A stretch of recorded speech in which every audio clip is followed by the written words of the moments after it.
it if you want to know. This is real. I'm just telling you, Channel 4 every night. 5, 4, 3, 2, 1.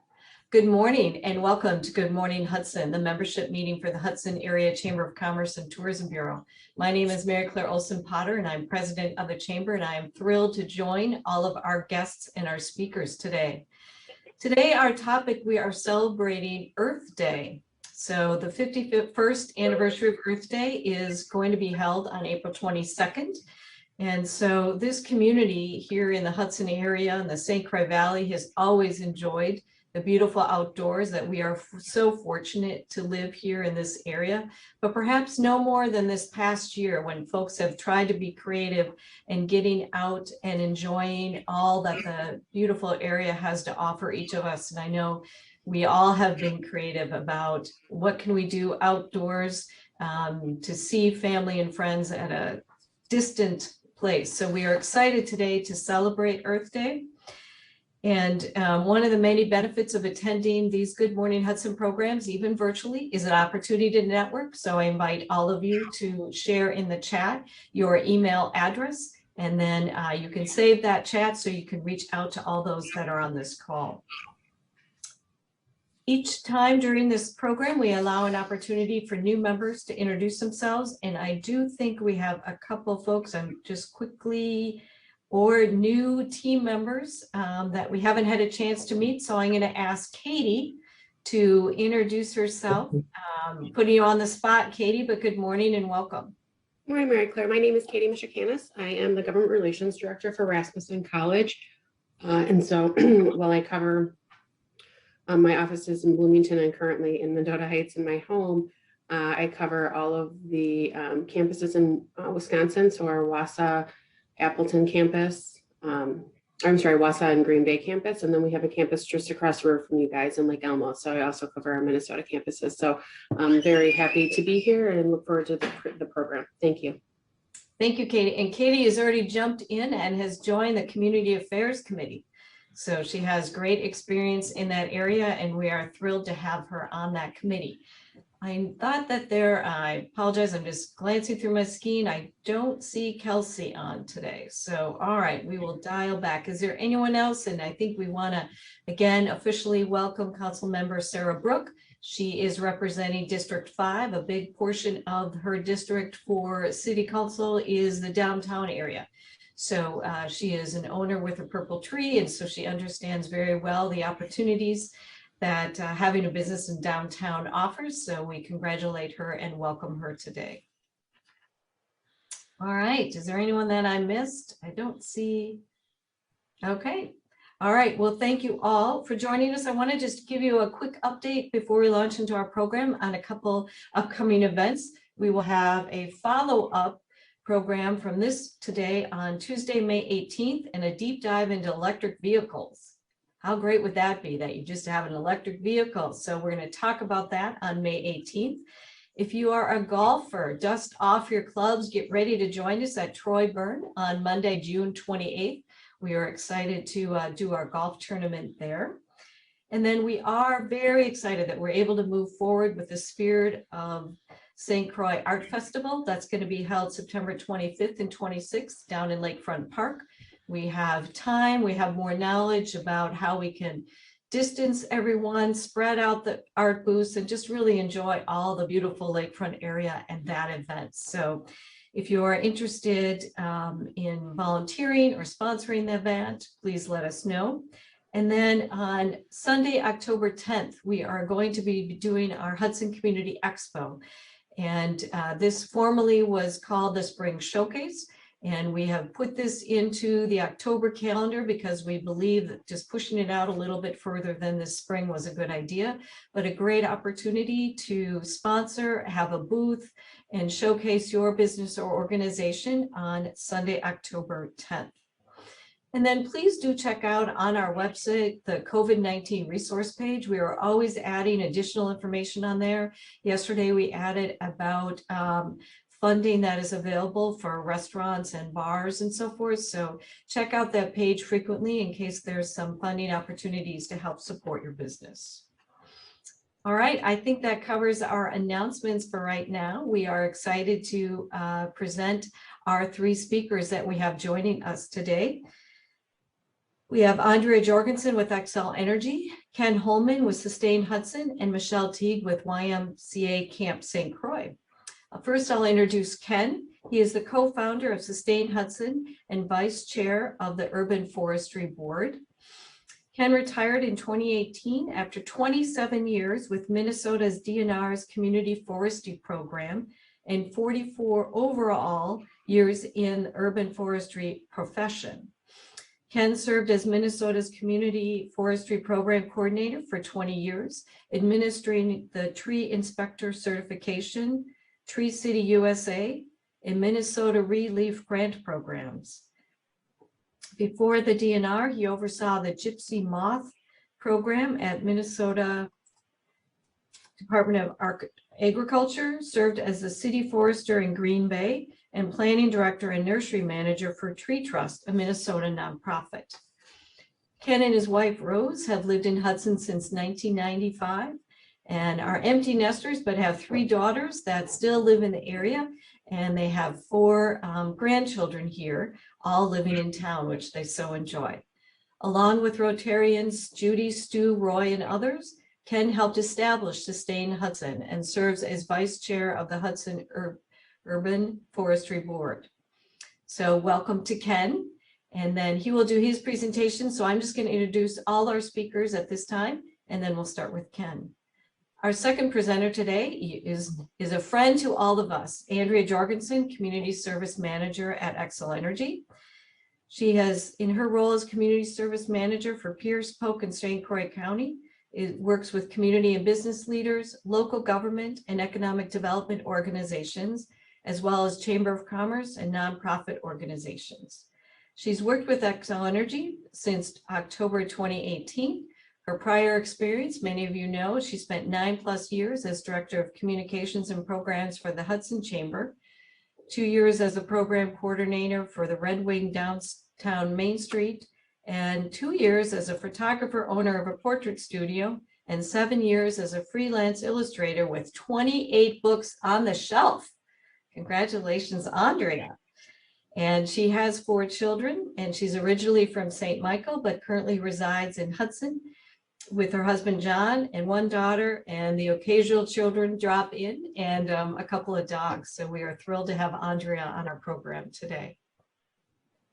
And our final speaker will be Michelle Teague. She is Executive Director of the YMCA Camp St. Croix.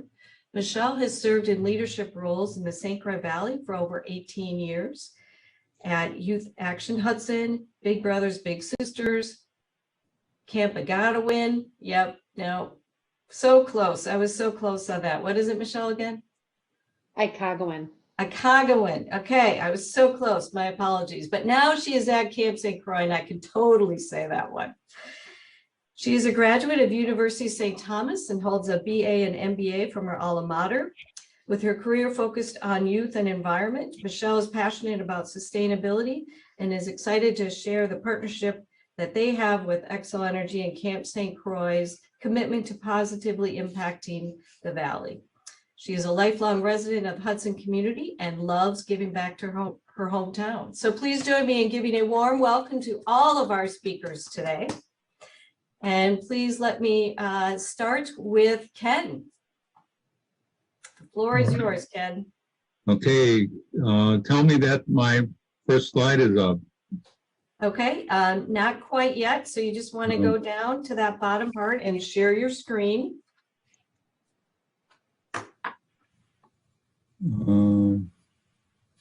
Sorry. Oh boy. It's all right. Maddie, do you want to walk him through that? Sorry about this. No problem. All right, head to the bottom bar of your screen. There's going to be a green button with an arrow that says share screen. Oh, I should have stayed there when I was there. Yes. Sorry about this. No problem. Problem. Sometimes you have to put your mouse kind of over that area to get it to pop up.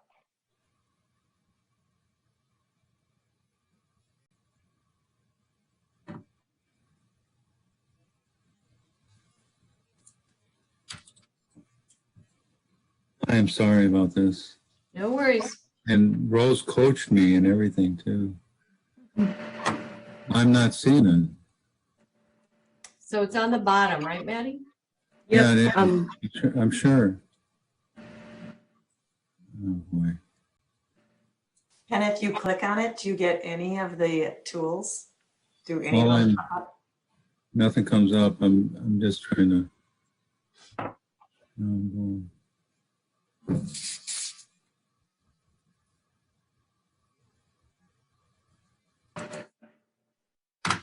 So when I right click, I see hide presenter view, screen, pointer options. You're looking at your PowerPoint, Ken. You want to be looking at the Zoom screen. So go back to where all of our faces are and then look at the bottom. Yeah. I'm I can sorry. show it on my end if you'd like. oh, yeah. And then I Maddie have says, to, Nate have it? Yep. yeah. Okay, why don't you do that, Nate? And Nate, I have to tell you when to switch. Right? Okay, can you see it? I see it now. Okay, go there you ahead. go, Ken. You're all set. Okay. I'm really sorry about this because my screen now that I'm reading is about 2 inches by 3 inches.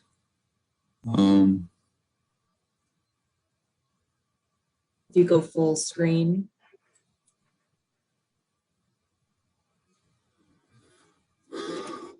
Can you see your slide up there that Nate put up? I do, and now what I see is that the first one, the title slide, or? Yes. No, I'm really sorry.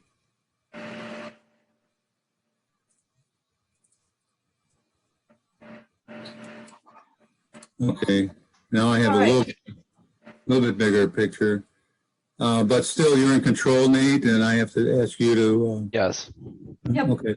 So, welcome. Good morning, Hudson. Sorry for the technical screw up.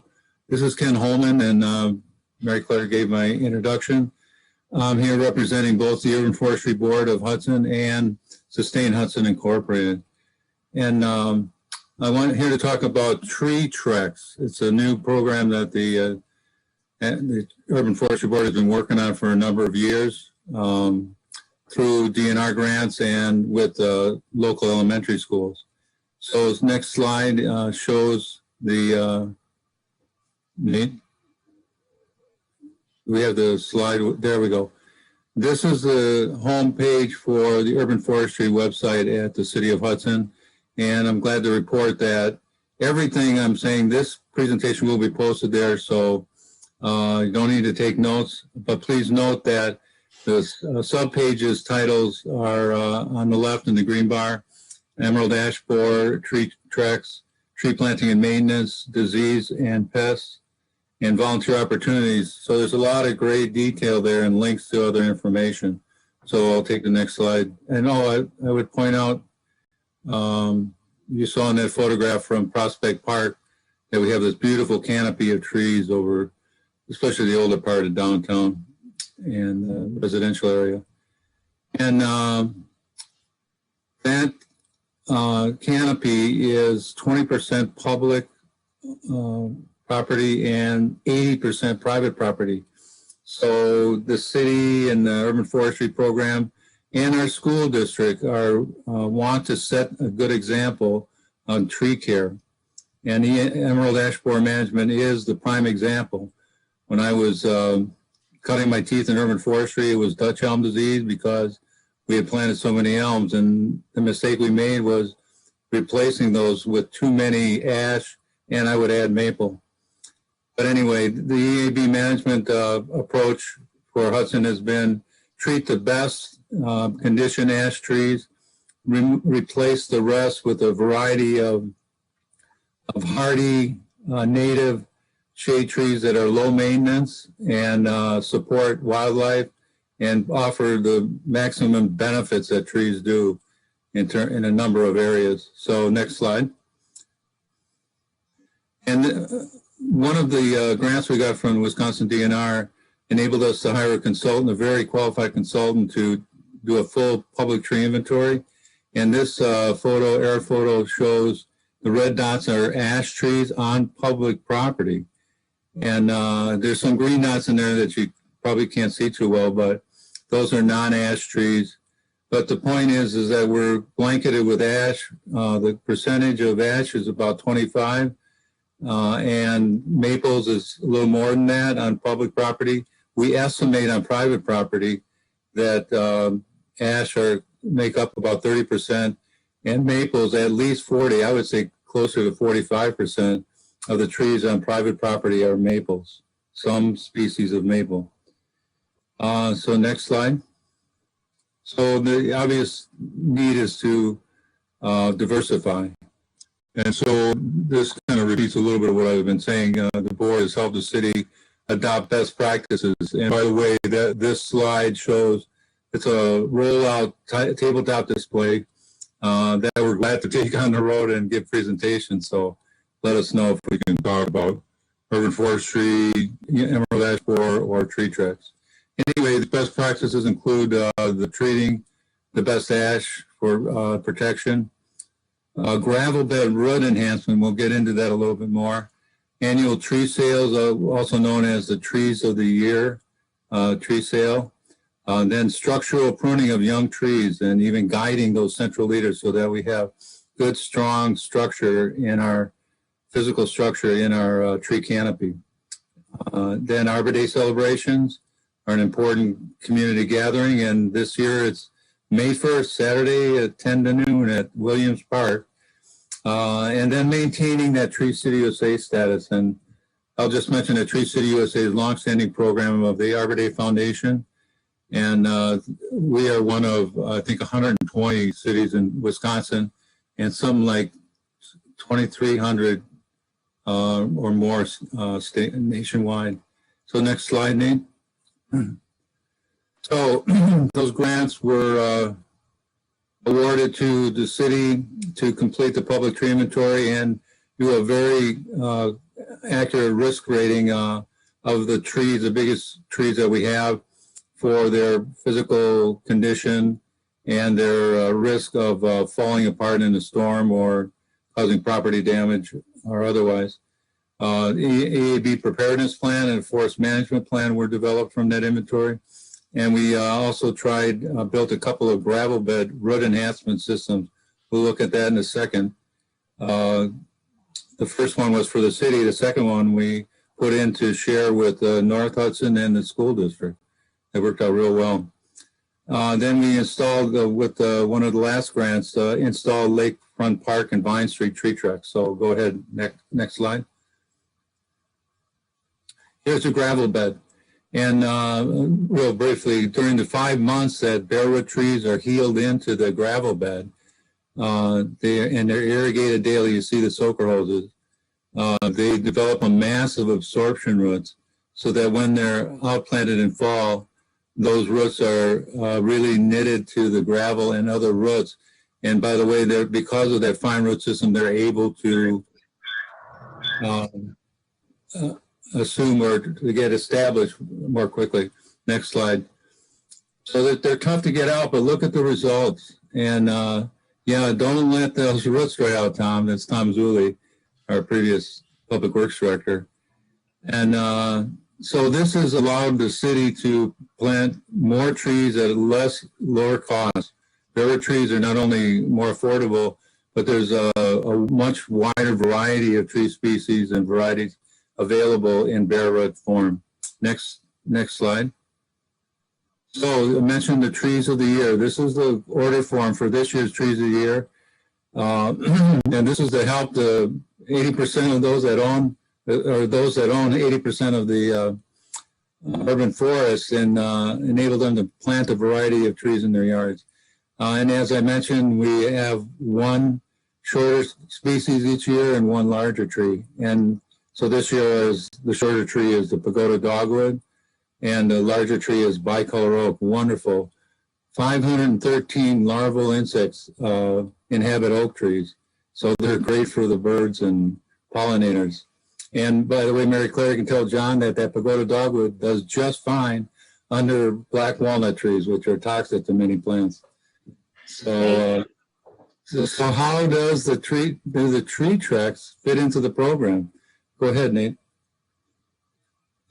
So here is one of the posts, and just to define this, the tree trek is a self-guided tour along a path that leads a visitor through a park or along streets to see different tree species. And at each tree that has a post, the post has this information you see on the left side of the screen. This is the bicolor oak, and it has some, the common name, scientific name, a little bit about the tree, its size, some nice little photographs, and then the barcode, a QR code for linking to information that's on the right. That screen shows the database entry for bicolor oak. This is at the University of Minnesota, and it contains more detailed information and photographs you can bring up right on a mobile device, your phone, when you're out in the field. Tree track species QR codes are linked to that U of M database, and it's the Department of Forest Resources. So thank you, Dustin. Dustin Ellis worked with John Mueller at Rivercrest to put in on their arboretum the first tree trek in Hudson. And then next slide. We got one of those grants, as I mentioned, to do the next two. So Rivercrest was the pilot project, and John worked closely with students in the 4th and 5th grades. And then that grant helped us put in Lakefront Park tree trek and the Vine Street tree trek. And I gotta say the Chamber of Commerce was wonderful in supporting that and submitting our tree trek project to Travel Wisconsin, and we'll see that in a second too. But I think it's brought in more people, more visitors to get to know our parks in downtown area. And that Vine Street tree trek, if you remember a few years ago, the Vine Street was torn completely up from 9th down to the river to replace a stormwater sewer. And we removed 56 trees, replaced them with 100 trees of now 16 different varieties. And if you picture Vine Street on the south side, there are overhead wires. Those were the smaller stature tree species. And then on the north side are larger growing trees that are low maintenance and long lived. So next slide. That's the whole point. This is the Vine Street tree trek. And instead of those posts on the left, you see a hanging tag. We didn't want to have those fiberglass posts all over the place along Vine Street. So we have these nice little tags. They have the QR code on the bottom. Go ahead, next slide, Nate. But it runs, it's an 18 block trek that runs both sides of Vine from 1st to 9th. So EP Rock was the latest one. And as with what John did at Rivercrest, and we did again with the 3 elementary schools in the historic district, we partnered with the 5th grade teachers, sometimes 4th grade, and the students broke into teams of 2 to take a tree species to research and write up what went on the post. So the EP Rock students also partnered with Hudson United Methodist Church and the Christian Community Center. You can picture those to bridge from Laurel Avenue to the recreation trail, the city's recreation trail below Wisconsin Street. And if you picture that big cross, that big iron cross by the church, right behind it is the biggest bicolor oak in town. So take a look at that. We also have on that trek the biggest ironwood in town. So pretty exciting. Next picture. Oh, I meant to say that that is a grid map compared to the other ones so that the teachers can use this to teach map reading skills. So here's Pete Miller, Pete works for the Ramsey County Health Department, spends his weekend inoculating or injecting people with COVID vaccine, but he's an EP Rock tree team member and a neighborhood tree steward. Although he doesn't know he's a tree steward yet, we just created that program for the city. but he's been a great help in his neighborhood. And he's at Paul Diesel's, the councilman's for the 3rd Ward, as Paul's house. And he was glad to host a post in front of those 2 beautiful bur oak trees in his yard. That is at the corner of 11th and Laurel. And kitty corner is Williams Park. And in that, near that corner of the park is a post for a Norway maple. And Williams Park has a great variety of trees, so we can expand that track in that direction. Next slide, Nate. So, and this has had some great repercussions, according to most of the teachers, and this is from the teacher at Trinity Academy. The students are very excited about why they are learning, or what they are learning, and about the chance to serve the community and to be a part of something bigger than themselves. The kids really took to this, and I love the fact that the girl is moved forward and she's showing more pride a little bit than the boy, but he's a little subdued. But they helped put in the post along with researching what was written on the post. So it was a great activity. They got ownership in it, and hopefully they'll pass that enthusiasm on to their younger friends. Next slide, Nate. Thank you. So we have 5 tracks, and you see the wider map here at the bottom is Rivercrest. And as I mentioned to Michelle, the students at Rivercrest are very anxious to extend their trek through the tunnel under County Road F and into the YCAM. Above that, the bigger one in the middle is EP Rock Trek. Then 2 downtown ones, Lakefront Park and Vine Street, and then the historic district. So each of the schools in the district, at least these, have a working, classroom for us outside and within a couple blocks of their schools. And we're going to connect with the middle school, where the Rotary helped build an outdoor shelter, and the high school as well. So that's in the future, but we're stopping right now at 5. Am I getting close to my time? You're getting a little close, yes. Okay, I'll wrap it up real quick. I only have a couple more slides. So next slide. And again, thanks to the Chamber of Commerce and Tourism Bureau to submit this to Travel Wisconsin. I think it's brought in great interest in the trek, and I've talked to a number of other communities that want to get a trek started. And with the University of Minnesota, we've developed a kind of a guidebook to establishing tree treks. And without further ado, we got to hear from, next slide, our Barky, the tree trek tree, who says, step out on a tree trek and meet some of the shadiest characters in town. That character was created by my daughter, Emily, who is a fine arts major at River Falls. So anyway, as I said, my email address is in the chat, and feel free to send me questions that you have about tree treks. But with that, I'll turn it back over to Mary Claire. All right, thank you, Ken, so much. That is just an amazing program, and we love having that in our community. We have a lot of people that pick up that brochure so they can follow all the tree treks. So thank you. We are going to do questions at the end, so if you could just hold those for now. At this time, it's my pleasure to introduce Andrea. Well, hello, everyone. I'm going to share my screen real quick. Nate, if you've let go of the screen. Let's see. So please let me know when you can see it. Yep, we're all good. Fabulous. Well, good morning, everybody. It's so great to see so many familiar faces. Thank you so much, Mary Claire and the Chamber of Commerce, for the invitation to share Xcel Energy's really exciting vision for a sustainable carbon-free future. As Mary Claire mentioned, I'm Andrea Jorgensen. I'm the Community Service Manager for Xcel Energy, and I represent Pierce, Polk, and St. Croix counties.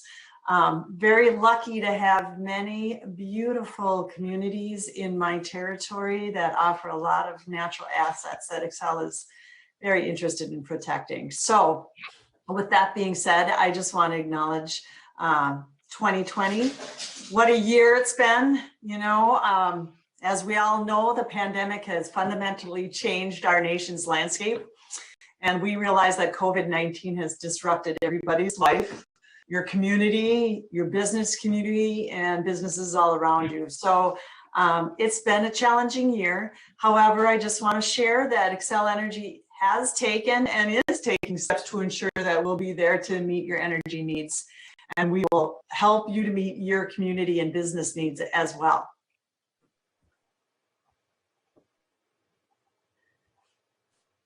A little pause in here as I switch over. So additionally, we are stepping forward at Xcel as we look to the future. It's an innovative, carbon-free, sustainable future featuring cleaner energy using new technology and products. So I would challenge everyone to pause and just take a moment and think about the typical images that come to mind when you are thinking of an electric company. Just pause here. So if you were thinking smokestacks or carbon emissions, you know, those are common perceptions of what an electric company is because that's been the story for decades. However, it is no longer Xcel Energy's. Xcel is part of a transformative change in the way that electricity is being produced. More than that, Xcel Energy is leading the way nationally. We've set goals and we're well on our way to reaching them. There are already several Wisconsin cities and businesses who are aligning their goals with ours through our Partners in Energy initiative. Ashland, La Crosse, and Eau Claire are communities that have committed to a cleaner future, and perhaps Hudson will consider joining them. These communities know how important it is to move to cleaner energy, and they also know it's cost effective and the right thing to do. Historically, energy has been largely produced by fossil fuels like coal, which emits carbon into the atmosphere and has a negative impact on our environment. But times are changing. Xcel Energy has long been a leader in delivering clean energy while maintaining reliability and affordability. In December of 2018, we laid out a strategy to get us even farther with a vision to be carbon-free by 2050. It is what our customers want and communities want. They want sustainable energy sources to provide reliable energy that is good for the environment, delivered at a low cost.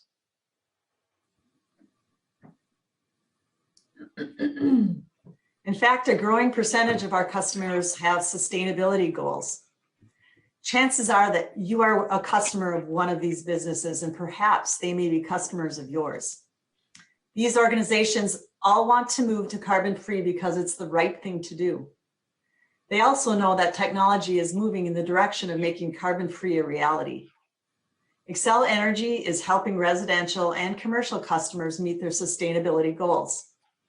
For starters, we provide free one-on-one energy efficiency assessments for large and small businesses to make the best use of their resources. In 2020 alone, we had over 4,000 customers get money back into their pockets by making efficiency improvements.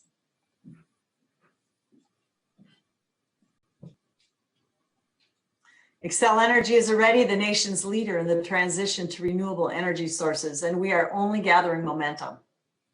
Some of the best renewable carbon-free energy sources are right here in our upper Midwest service area. We've got the best wind in Minnesota and the Dakotas. We can get renewable hydroelectricity from our 19 hydro plants on Wisconsin rivers. The whole area is great for solar. 15 to 20 years ago, renewables only accounted for 9% of the energy on our system. 4% of that came from hydroelectricity, which had been around for more than a century. Wind power was in its infancy, and solar only accounted for 1/10 of 1% of our energy supply. Despite that, Xcel Energy was already the #1 utility wind energy provider in the country.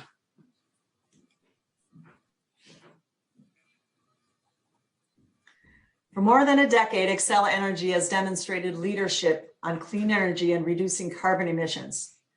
To date, we've reduced carbon emissions 54% in the upper Midwest since 2005. By 2030, our goal is to reduce carbon emissions 80% from the 2005 levels. We believe 80% can be achieved reliably and affordably with the renewable and carbon-free generation and energy storage technology technologies that are available today. So how are we going to get from 2000 to 2050? Simply put, improvements in technology. Oh, you're getting a little message from my friend Susan.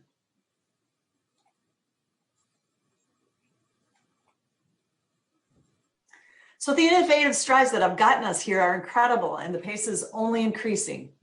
A few years ago, the best technological minds were working on creating smartphones and other such devices. Now they've turned their attention to renewable energy. If you take a moment to think of the technological strides that have changed in the last decade, we were still using flip phones and dial-up internet connections. Who could have imagined that we'd be shopping on our cell phones, checking our email, and plugging in our vehicles? Yet here we are. Although technology has taken massive leaps forward, there will still need to be significant research and development to deploy technologies not yet commercially available today.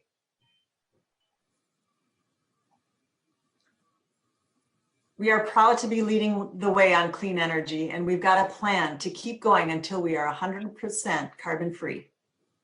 We will close the last of our coal plants in the upper Midwest by 2030, a decade ahead of schedule. The King plant along the river will be closing in 2028, Sherco 3 by 2030.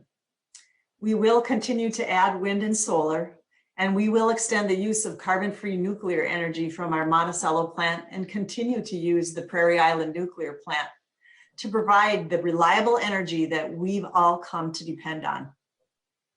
We'll use natural gas-fired plants for the next few years as a cleaner source of energy as we bridge towards those future carbon-free technologies.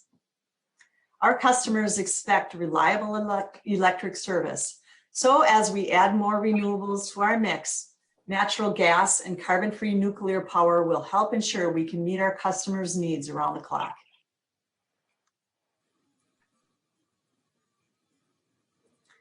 "2020 was a record-breaking year for reducing carbon emissions, even after factoring in the effect of the global pandemic on our operations. We cut carbon emissions by 54% in the upper Midwest.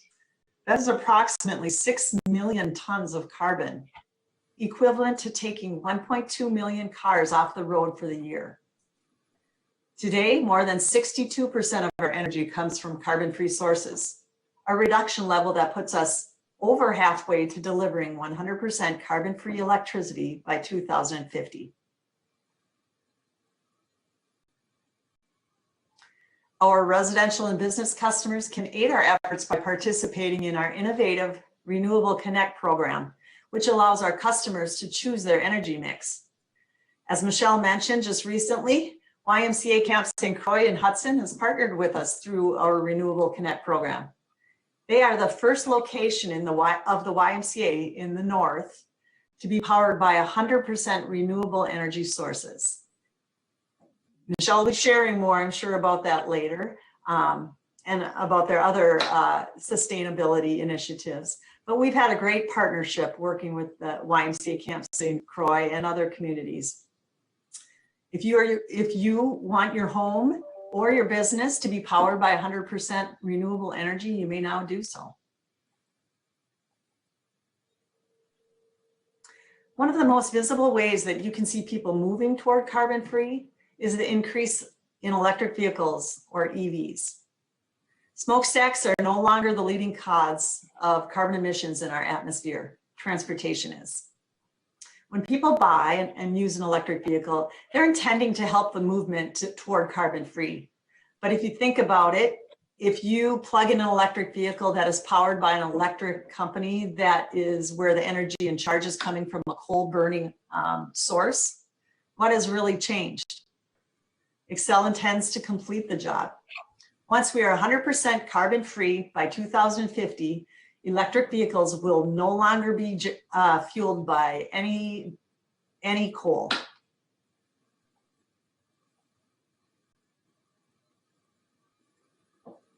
As mentioned, the transportation sector offers the largest opportunity to improve air quality and address climate change. And as more electric vehicle options become available, a growing number of our customers want to reduce their carbon footprint through the cars they drive.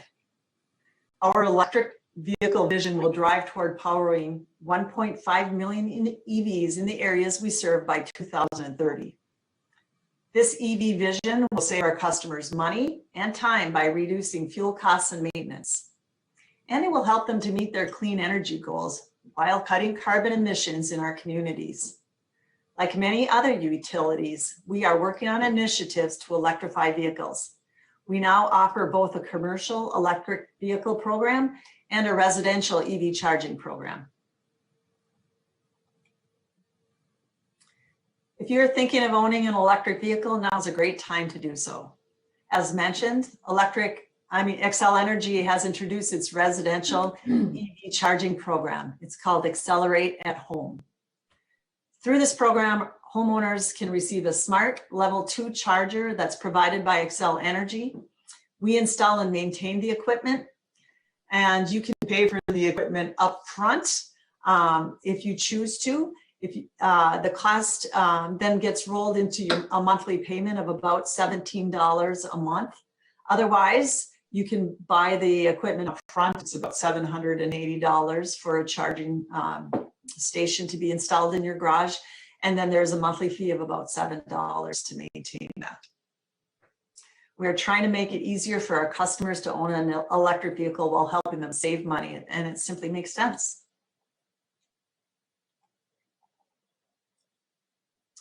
Many customers want to have their electricity come from carbon-free, sustainable resources. Performance has improved because of advances in technology. Customers and communities are helped by the economic benefits, and addressing climate change is the appropriate response to what lies ahead.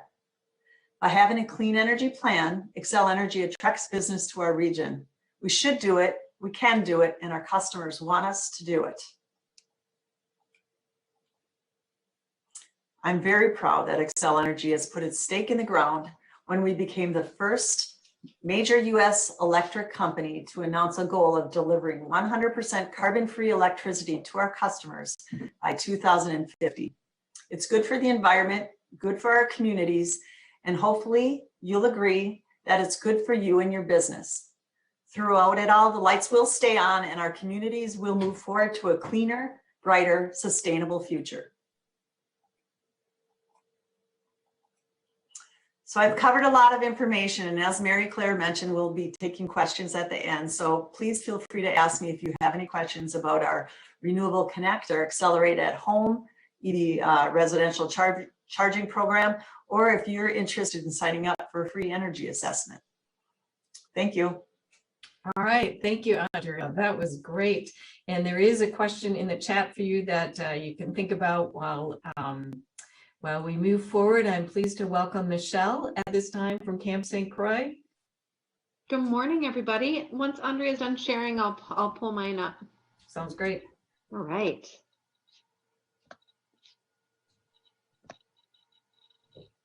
How we doing? Can you see my screen? Yes, nice job. Okay, let me ask you a question though. I want to make sure you can still see the same screen. I'm going to try and shrink it so I can see my notes. And if you can't, then we'll just do it with my notes on the side. Do you see the presenter view now? No, we see your notes. I figured as much. All right. This is the problem of doing it from home and only, let's start over here. Only having one screen. All right, so we'll go here and I'll do my notes on my phone. All right. Well, good morning. I'm so glad to be here to share a little bit about YMCA Camp St. Croix and our renewable energy legacy. I want a framework this morning that's a little fun. So I chose to go with Leave No Trace because it is something that we in the camping world use all the time. We use it when we get out into nature. We use it when we teach kids about their impact on the planet. But more importantly, as we talk about renewable energy this morning, it really is a great principle to think about a framework for you to leave no trace in the environment we all get to live in. So tonight I'm going to talk a little bit about both our work at Camp St. Croix in sustainability work, but also our partnership with Xcel Energy. As Andrea mentioned, 2020 was a year that changed the face of our nation. And as many of you know, because of your great partnerships with the work at Camp St. Croix, it also changed the face of many of our YMCAs. After a quiet summer for many of our overnight camps and our wilderness camps, our changed reality moved us forward with only our day camps and a small amount of outdoor education. But we're ready now to move forward into a summer, inviting young people and families back onto our wild spaces so we can all reconnect with nature, getting an opportunity to remind us why our impact on the environment is so important, and including that opportunity to remind ourselves to tread lightly on this incredible earth that we know, if we look at the way all of us have engaged in the environment over the last year, we know that our park service here at Willow River State Park sold the same amount of passes by July 1st that they did in 2019 by the end of the season. Nature has become one of those things that gives us respite, an opportunity to take a deep breath and to ground us back in the good things in life. So we'll talk a little bit about that this morning. So I want to start by just sharing a little bit about history of Camp St. Croix. So Camp St. Croix has been around for 112 years. 1909 was when we began, and Camp St. Croix and the camp I was at previous to Camp St. Croix, Camp Icogwin, are the two oldest camps in our association, serving since 1909 forward. As you can imagine, our history started with just young boys coming to Camp St. Croix via the train and getting off downtown Hudson and making their way up to Camp St. Croix on the hilltop on the beautiful bluffs of the St. Croix River. And even from those early moments in our Camp St. Croix history, talking about sustainability was a part of what we did, from survival skills to woodworking, birding, and tree identification. Croix's programming instilled a love for the land and a desire to care for it. This is important as we think about our desire to move forward with a sustainable plan in our world, because when we don't connect young people to nature early on, we know via the Children in Nature Network's research with the University of Minnesota that they're less likely to continue to care for and steward the environment as adults. So the work that we do at Camp St. Croix really does create a legacy of stewardship as we move forward into the way we impact not only our Hudson community, but the global environment we are all a part of. I want to just touch on Camp St. Croix and the piece around education. As I mentioned, this education is paramount to creating an emphasis in not only young people, but adults to care for the environment that we all live in. And if we understand our environment and we know our wild neighbors and our bears and our porcupines, we have a desire to care for it in the future. So just a quick overview of the campus that is Camp St. Croix. And I just want to say to each of you on this call, if you've not been out to Camp St. Croix in a while, this is your invitation. Come out, walk with me, hike with me. It is a beautiful space. And if you don't want to come and meet me, which is okay, I get it. I can be a little wild for some. You can come out on your own and use our Unlock It course, which you can get right online. It's a really fun scavenger hunt to do with your family. It only takes about an hour and it'll give you a 2-mile hike with something to do even for the young ones that are with you. So whether you're a grandparent, a parent, a cousin, or an auntie, join us out at Camp St. Croix. You'll have a lot of fun. So a couple of things that we do, just a few. This is a small offering. We have our overnight camp, our day camp right now that's poised to serve over 470 kids a week this summer. Our numbers are matching back to 2019, which is unbelievable, but because folks know being outside is a safe place to be, as I mentioned with our national and state parks here in the state of Wisconsin and the increase that they've seen in membership, the same is true for our camps. We can distance and spread out in these 400 plus acres that exist at Camp St. Croix. We also offer homeschool programming every Friday. We just launched a Little Seeds Nature Preschool that serves our little ones. We teach environmental education, team building. And if you haven't been out to see our High Tunnel Garden, and many of you hopefully know Paul Rosso, who is enormous reason and proponent for the reason we're able to grow such incredible food on the Croix property, come and check it out. Today I'm actually I'm in my work gear right now because I'm headed to lift a caterpillar tunnel. So when you drive by Camp St. Croix this week, you may notice a second tunnel because we're doubling down on production. Last year we were able to give the backpack program over 4,000 pounds of produce. And this year we hope to double that to 8,000. Team building, I mentioned conference and retreats, weddings, and community events. So 2 I want to mention and invite you to look at our website for our new workshop series. Many of you know Dave Drewiski. He's going to be coming out to teaching a forestry workshop. And Andrea's dear friend, Brian Elwood, many of you know, and is well involved in the chamber, will be coming out with Dan Timmerman to teach us how to catch fish, clean fish, and cook it on the Chia Bonita stove made by the Hudson Daybreak Rotarians out at Camp St. Croix. So come on out, bring your families. All right, I mentioned that I was going to do this through a Leave No Trace lens because I think it's really important to being able to think about how we impact our environment and what sustainability looks like for us. So first thing I just want to mention, the principles of Leave No Trace provide an easy to understand framework. It's why we use it with kids. So although Leave No Trace has a root in backcountry camping, I think it's a great thing to apply anywhere as we think about our impact on sustainability. So each of the principles, there are 7, I'm not going to go through all of them, really allow us to think about minimizing our impact. So I'm going to use this framework to explain a little bit about our focus on renewable energy and the sources for the 73 electrified buildings. So when Andrea talked about our partnership with Xcel Energy, it is no small feat. We are a campus with 73 buildings electrified, and we are now 100% renewable thanks to our partnership with Xcel. So I encourage all of you to take a look. And I'll talk a little bit about this as we move forward. For us, it was equal to what we were paying prior to jumping in. So I encourage you to take a look at your own numbers. It's an easy thing to do. All right. So first principle that I think is important for us to think about is plan ahead and prepare. And this is where I really want to mention to you, take a look at your numbers. Once we crunched the numbers at Camp St. Croix, we knew that Renewable Connect not only costs the same amount as we were paying for traditional energy sources, but it allowed us to dramatically decrease our carbon footprint without having to invest in our own wind turbine. I know many of us aren't ready to erect one on our properties, but Xcel Energy is doing that work for us. So jump in, take a look. We also have an educational solar panel out at Camp St. Croix, and we've now been able to connect that so that when our outdoor education and environmental ed groups come out, we can actually see how much energy we're producing by the sun, which allows us a small decrease in what we're paying into Renewable Connect as we create our own energy sources right on our camp property. All right, the next one is dispose of your waste properly. You can see our young people there figuring out what it looks like to do trail work and how important it is to leave no trace as you jump into your environment.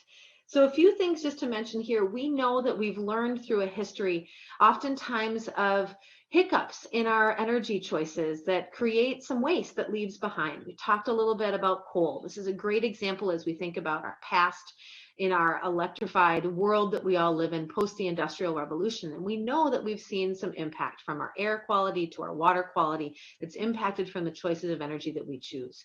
Here at Camp St. Croix, we believe that our carbon footprint means that we're leaving the world better to the young people that are on the screen in front of you.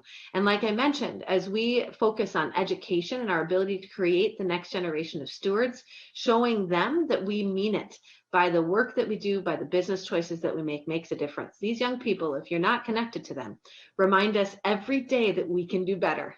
And so I encourage you to surround yourself with young people that will challenge us to do things like put our money where our mouth is, which we've done with our Renewable Connect program in the partnership with Xcel.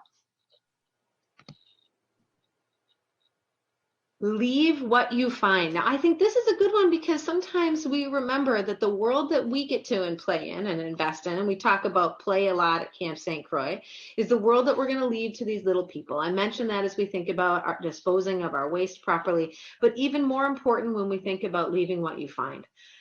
Allow others a sense of discovery by leaving rocks, plants, and trees and other objects of interest as you find them. By investing in renewable energy sources, we get to leave the world better than we found it. So driven by our emerging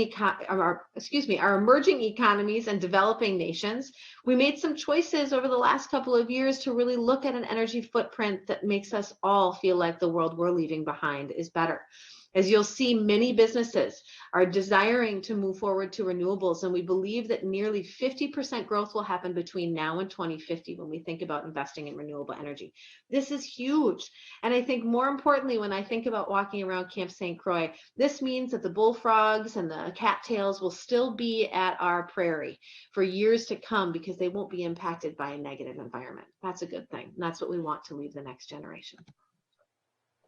respect our wildlife. This is a quick one. I'll be fast. As I mentioned, the bullfrogs and all those little critters, when we talk about what kind of planet we get to leave our kids, and we do study and biological research out at Camp St. Croix, oftentimes we find things like a third or fourth leg on a frog or a second spine. These are great opportunities to talk about our impact on the environment and why these things happen.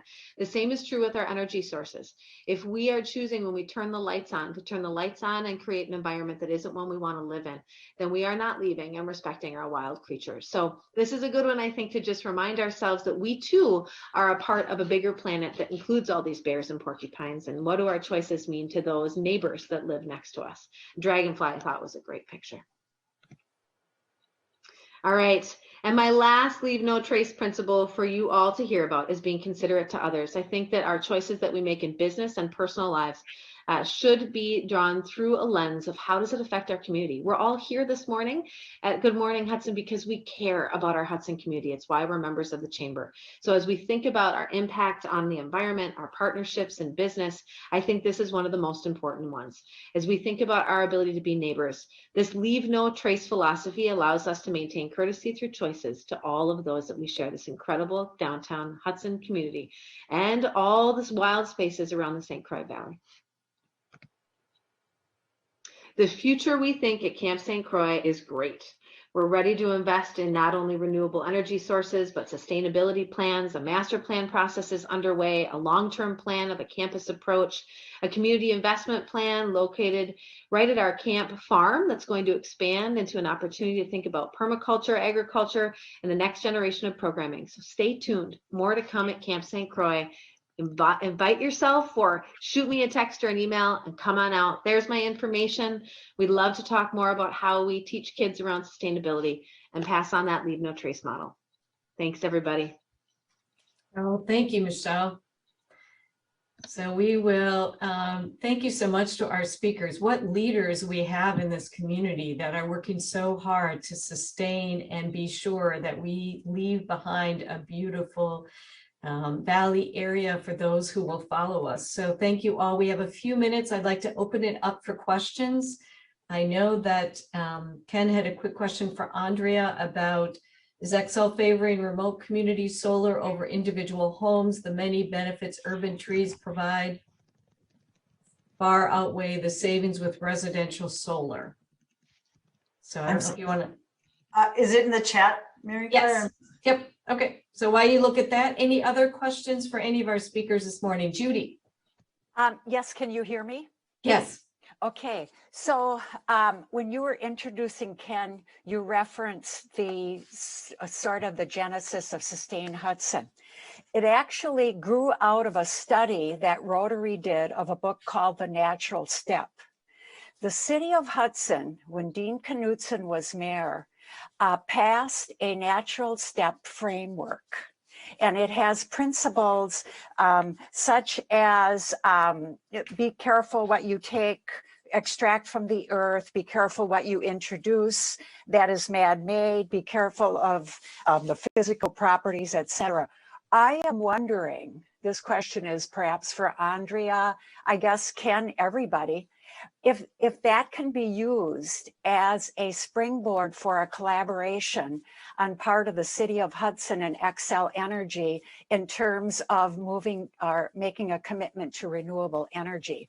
It seems to me that there might already be a document in place that can be used as a springboard. But I would, can you hear me? Yes, Ken. Yes. Yeah, I would add that, thanks for that update, Judy. I would add that the fourth principle, our mayor at the time would not agree to, about equal distribution of resources, right? Exactly. They reworded that. I don't know what the exact wording was, but pretty much what it meant is that we have resources to meet all human needs. And I believe that the city did reword that. I don't know if Sarah Brook is still on this call. Sarah could perhaps do a little bit of digging into that. I will definitely add it to my list, and renewable energy and a sustainable city is certainly something I hope we get to very quickly. Excellent. And Sarah, I was on that first group with a few of us, including Judy and Stu Erickson and others. So if you don't have the book, I still have it in my library, and I would pass it on because it's a great opportunity to really take a look at cities that have been successful in this model. And I think it'd be worth picking it back up and dusting it off and re-engaging the city around a really potential great plan. We can follow Excel's footsteps by planning it out over a series of years. And I would like to add to that, we do have a program to answer your question, Judy, called we call it PIE, Partners in Energy. And as I mentioned in my presentation, there are a few communities who have stepped up to actually put a strategic plan in place for their community to start looking towards those future ventures. It's very comprehensive. It may take a year or two to implement the plan, but certainly I can get more information on that if that's something you would like to learn more about. And I believe it's even on the City of Eau Claire's website, as they are one of our participants in that program. It's really a great initiative, and it's just a community making a commitment. So I can get you that. And then in answer to your question, Ken, Ken had asked if Xcel Energy is favoring remote community solar gardens over solar on your individual home. And I would say yes. The benefit to doing to participate in like a program like YMCA Camp St. Croix participated in is we take care of the maintenance of those solar panels. A lot of times our homeowners don't necessarily register the technology involved and the cost to keep that up. So it's a way that we can plant a large scale solar garden and sell that energy out on the grid to everyone without having those maintenance and time issues to continue that on their own, right? So the name of that program is Renewable Connect. It's certainly very easy to do. And just to give everyone a heads up here, if you're not aware, Xcel Energy has a proposed solar garden that is to be started at the end of this fall or early 2022. It's in Gilman, that's just east of here. And it's a 1,000 acre solar garden, so very large scale solar garden. 74 megawatts, it will power 100,000 homes. It's quite large, and there's even a larger one that was just proposed over in Minnesota, up in Becker. So yes, that is the plan, to continue to add the larger solar and wind arrays. All right, thank you. And I see we have Julie Peterson, the St. Croix County on. Anything you want to add from the county's perspective this morning? First, I have to figure out how to unmute myself.